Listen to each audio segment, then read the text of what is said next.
Au nom du Père, du Fils et du Saint-Esprit. Amen.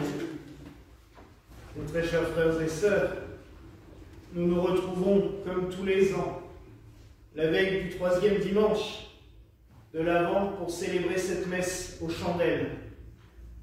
Alors on a fait un petit compte, c'est un peu plus de 210, parce que j'en ai rajouté entre-temps, 210 petites flammes qui brûlent dans cette église pour nous éclairer.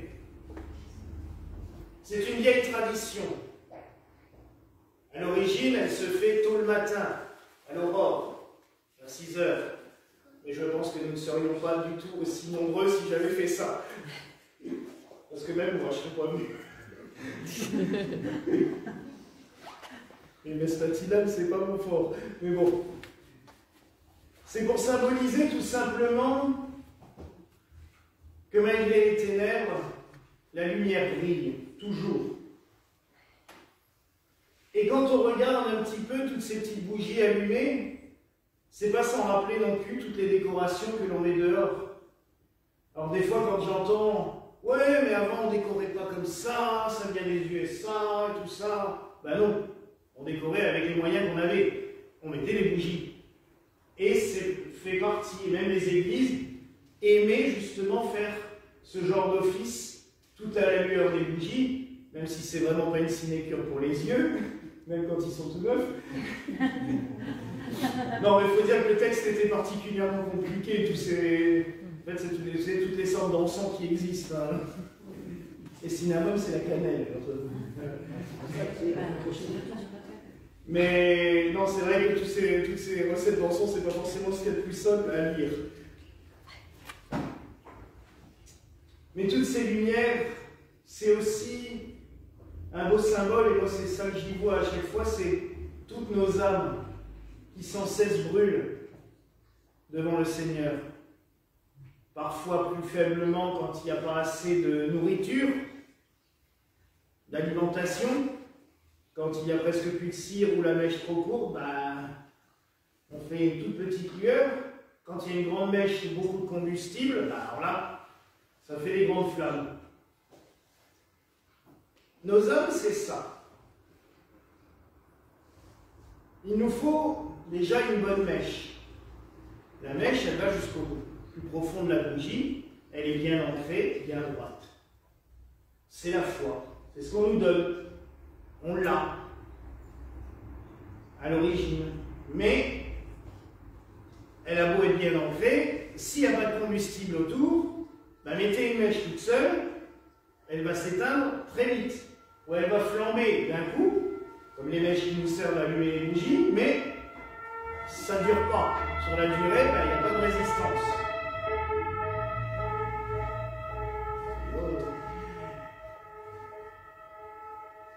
Le combustible, c'est tout ce qu'on peut apporter. La prière, les sacrements, la lecture des Saintes Écritures. C'est aussi la Vierge Marie. Elle fait partie de ce combustible qui nous permet d'alimenter notre foi. En imitant la Vierge Marie, en méditant sur ce qu'elle a vécu, sur ce qu'elle a fait, sur comment elle a perçu les choses. Je vous rappelle quand même qu'un ange est venu la voir en lui disant qu'elle allait enfanter Dieu. Il faut l'avaler quand même, hein. C'est pas quelque chose comme ça qui sort naturellement. Et à chaque fois, les évangiles nous disent, et elle garda les paroles, et elle les médita dans son cœur. C'est vrai, on ne voit pas de mouvement. Elle se questionne.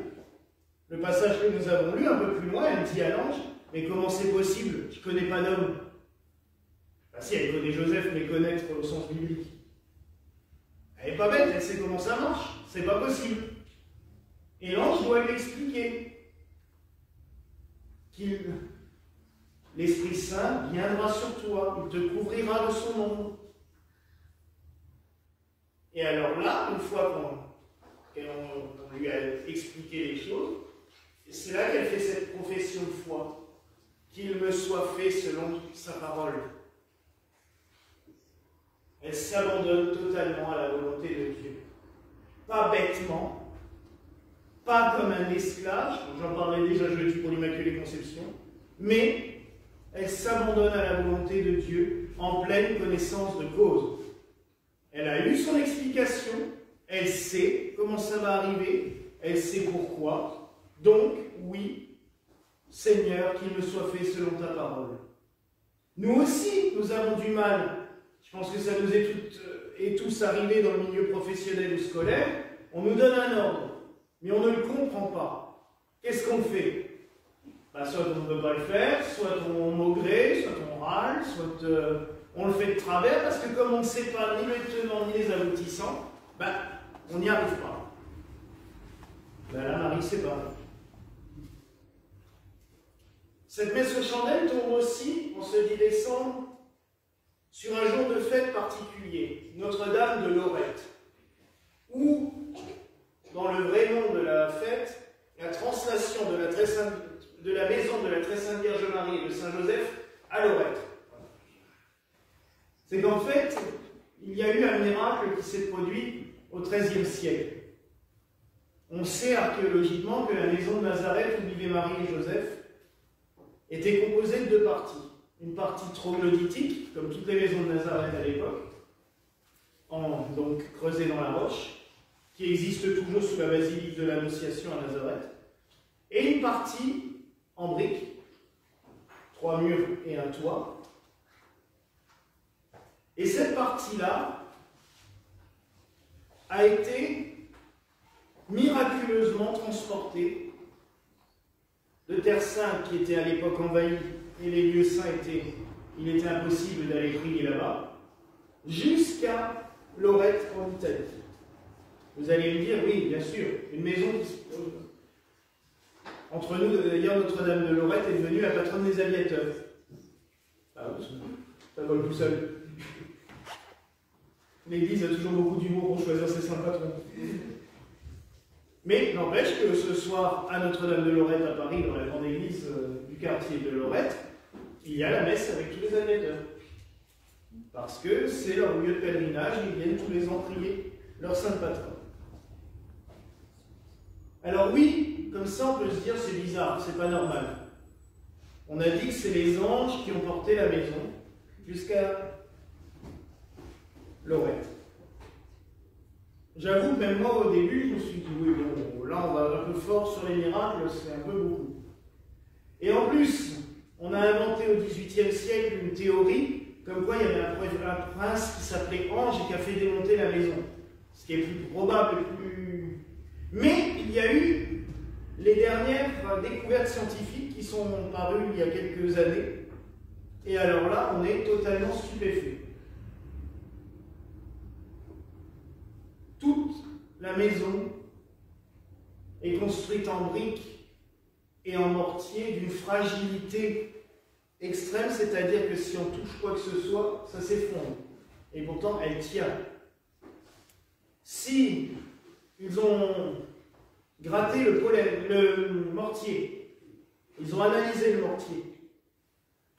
Le mortier est composé à 100% d'éléments présents en Palestine il y a 2000 ans. Mais en aucun cas d'aucun élément présent en Italie au XIIIe siècle. Donc, c'est que le mortier n'a pas été refait à cette époque-là. Ils ont gratté les morceaux de mortier retrouvés sur la grotte de Nazareth. C'est exactement le même mortier qui est à Lorette. Quand la science se met à prouver les miracles, ça c'est plus trop drôle. Donc ils essayaient surtout de dire que c'était faux. Mais qu'est-ce que cela doit nous inspirer que le Seigneur ait voulu conserver aussi précieusement cette maison? Cette maison où l'ange Gabriel est venu donc parler à Marie. Mais ce n'est pas tellement le fait que l'ange soit venu lui parler qui est intéressant. C'est surtout que c'est dans cette maison que le Fils de Dieu a été conçu. L'Esprit Saint est descendu sur Marie à ce moment-là. Et à partir de ce moment-là, elle a porté le Fils de Dieu. Vous savez, on célèbre à Noël la messe de minuit. Dans le temps, il y avait une belle tradition, c'est que le 25 mars, dans la nuit du 24 au 25 mars, à minuit pile, dans les monastères, on célébrait aussi une messe. La messe de l'incarnation. 9 mois tout pile avant la naissance. Au moment où l'ange est sans doute apparu à Marie. Marie, on célèbre la maison de Lorette, mais on célèbre aussi celle qui est devenue le palais de Dieu, la maison du Seigneur, la Vierge Marie. Je suppose que le Maroc est comme ça, Jackson. Et là, on a à peu près la certitude de qui c'est qui. Marie est la maison du Seigneur. Elle est devenue le palais de Dieu. Nous la vénérons pour cela, nous l'honorons pour cela. Surtout en cette période de l'Avent. Mais cette fête est aussi, elle nous appelle aussi à être, nous aussi, des maisons de Dieu, des palais de Dieu. Nous l'accueillons quand nous recevons la Sainte Communion. Nous le recevons en nous. Devenons des palais de Dieu. Et je dirais encore plus, quand nous recevons Dieu en nous, nous recevons le combustible pour que nos petites flammes elles grandissent de plus en plus. Comme cette veilleuse, vous savez, du gaz. Quand il n'y a pas de gaz, là, et on met un peu plus. Ben, nous aussi, devenons de belles flammes, des beaux feux qui brûlent en l'honneur de Dieu. Parce qu'une âme ardente, une âme qui brûle en permanence devant Dieu, sans se consumer, sans brûler, sans se détruire. Dieu n'est pas un feu dévastateur. Dieu n'est pas un feu qui détruit tout. Non. C'est un feu bienfaisant, un feu bénéfique, un feu qui nous donne la vie. C'est quand même autre chose. Alors mes frères et sœurs, laissons-nous embraser par Dieu comme Marie s'est laissée embraser par le Saint-Esprit. Laissons Dieu brûler en nous. Montrons sa lumière, comme nous le faisons ce soir, intérieurement mais extérieurement aussi. Mais que nous aussi, cette flamme qui brûle au fond de nous, nous la portions autour. Nous avons toutes et tous reçu des cadeaux, des dons à la naissance. Tout cela participe aussi à faire connaître la lumière de Dieu autour de nous, en mettant à profit ce que le Seigneur nous a donné. Laissons Dieu parler en nous. Laissons-le nous guider. Laissons-le nous éclairer. Supplions la Vierge Marie ce soir pour cela. Et comme nous célébrons aussi la maison de Marie et de Joseph, supplions aussi Saint Joseph de nous faire connaître cette lumière. Lui, il a porté la lumière de Dieu. Il l'a portée dans ses bras, comme sur notre statue miraculeuse, mais il l'a portée aussi durant toute son enfance dans ses bras. Il a porté, imaginez, il a porté la lumière du monde dans ses bras. C'est quand même pas rien. Nous aussi, portons cette lumière autour de nous. Transmettons-la aux autres. Communiquons-la le plus largement possible. Et que la lumière du petit enfant de Bethléem, qui va naître dans 15 jours, que nous célébrerons dans 15 jours ici même, brûle au fond de nos cœurs et de nos âmes. Voilà la grâce que je nous souhaite au nom du Père, du Fils et du Saint-Esprit. Amen.